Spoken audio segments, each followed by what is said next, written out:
The Indian democracy as well as the Ambedkarite Party of India, because today we have completed the bill to be presented to the Parliament on comprehensive electoral reforms in this country. We have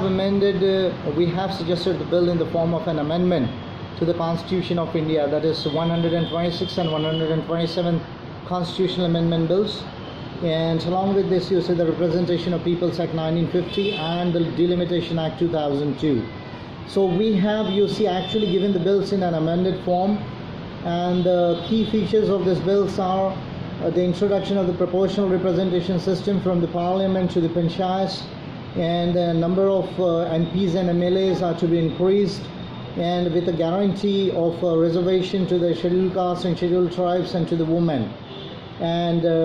this bill, you see, it encompasses many features, the key features of which are 752 seats in the proportional representation system in one national list for the elections to the House of the People, and 748, you see, double member constituencies, that is not one MP but two MPs should be elected from one particular parliamentary constituency. So in this way, the number of member parliaments would be increased to 1500 from the present 545 in the House of the People. The second part, you see, also envisages to increase the number of member parliaments in the upper house, that is the Rajya Sabha or the Council of the States, from the present 250 to 675. In the legislative assemblies from 4120 to 6382.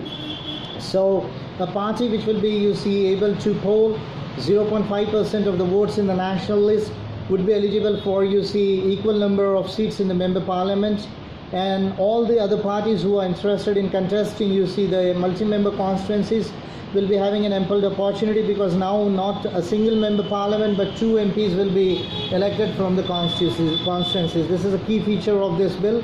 And in the legislative assemblies also there would be multi-member constituencies, and in the multi-member constituencies, of course, in the states, out of 6,382 MLA constituencies, the people will be having ample opportunity to contest the elections in some sort of a first past the post system. But we have also introduced in the legislative assemblies the proportional representation system. The key aspect of this is that where 40 or less seats are there in the proportional representation system, the parties would be required to get 5% of the eligible votes, but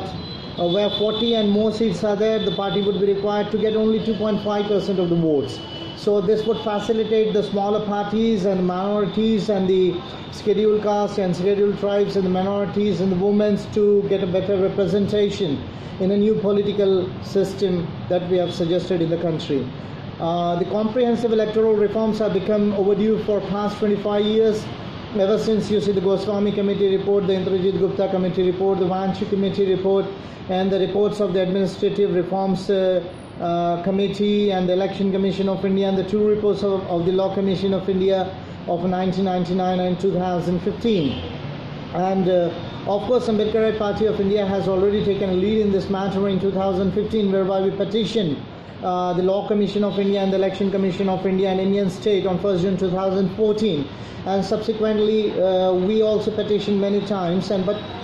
you see, no major, you see, considerable progress was visible in this country. Of course, it had a great impact, because now, you see, the Parliamentary Committee is studying the comprehensive electoral reforms, and on 7th June, you see, I, being the National President of API, was being called in the Taj Bandra, but due to this bill, I was engaged in the drafting of this bill, so therefore I seek an extension. But before the report of the Parliamentary Committee, now we have, you see, took recourse to a citizens' bill, and we have already prepared a bill, the first part of the bill, which will be tomorrow there in Parliament. Now it is up to the Parliament to take a view on this, that how to enact on the citizens' bill. I feel that in the monsoon session there will be major development on this. And as far as the second part of the bill is concerned, which will encompass an amendment to the Representation of Peoples Act 1951, as well as the rules and orders thereunder, and the other, you see, acts and rules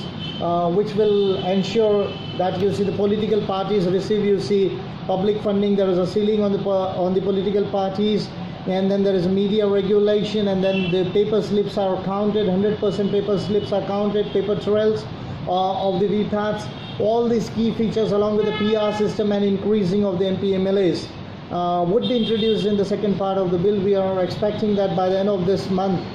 we shall be in a position to present the bill to the Parliament. So this will be the biggest initiative taken by any political party in the history of Indian democracy. And whenever you see the history of political system will be written in this country, and in particular about the electoral reforms and the changes, Ambedkarite Party of India would receive a golden mark in the history of Indian parliamentary democracy. Jai Bhim.